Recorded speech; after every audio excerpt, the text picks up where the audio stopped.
Les étudiants des universités de la Nouvelle-Écosse ont manifesté dans les rues d'Halifax le 2 février dernier. Ils veulent que le gouvernement réduise leurs dettes et leurs frais de scolarité. Voici le reportage. Ces étudiants des 7 universités de la région d'Halifax ont un message au premier ministre Dexter. Ils veulent que le gouvernement réduise leurs frais de scolarité. Any much more than we already pay, considering Dalhousie has one of the highest tuition rates in Canada, is too much.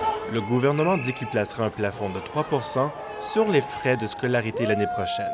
In the short term, $100 is $100, which is not great but not horrible, but in the long term, it's so much more. Il y a un gel sur les frais de scolarité depuis 2007. La date d'échéance arrive à la fin du mois de mars. Les étudiants se sont ralliés le 2 février dernier lors de la Journée de l'Action.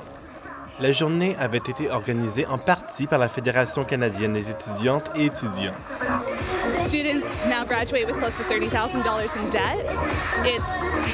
We don't want to increase that debt. Une guillotine a servi comme symbole d'oppression. Whose heads were you cutting? The Tory Party, the Liberal Party, and the New Democratic Party. Malgré la tempête de neige cette journée-là, les étudiants se sont rassemblés au parc Victoria et défilé sur la rue Spring Garden. La police prétend n'avoir pas reçu l'itinéraire des manifestants. They knew that we wanted to go down Spring Garden, and eventually they ended up facilitating that. Did you need to get a permit to go on Spring Garden? No. Les étudiants ont appelé le premier ministre à se montrer.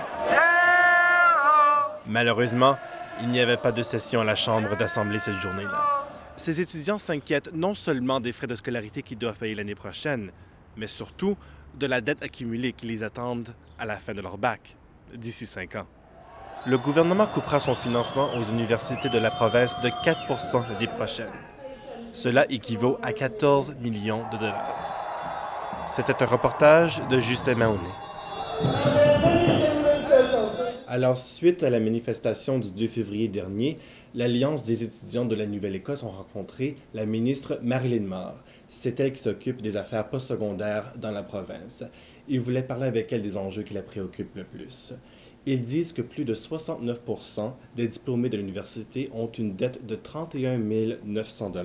Alors, cela inclut les prêts et bourses, les crédits et les prêts personnels. Alors, nous savons que le gouvernement augmentera les frais de scolarité, mais ce que nous ne savons pas est la façon dont le gouvernement procédera afin de restructurer l'aide financière aux étudiants. Alors, en absence de la réponse du gouvernement, l'Alliance propose plus de 18 recommandations au gouvernement. Et cela inclut une demande d'augmenter les bourses de 50 % au lieu de 20 et de plafonner la dette étudiante. Malheureusement, l'Alliance doit attendre la réponse du gouvernement lorsque le budget sera annoncé, et cela sera dans les prochaines semaines à suivre. Alors, c'est partie remise pour l'Alliance. C'était Justin Mahoney. Merci.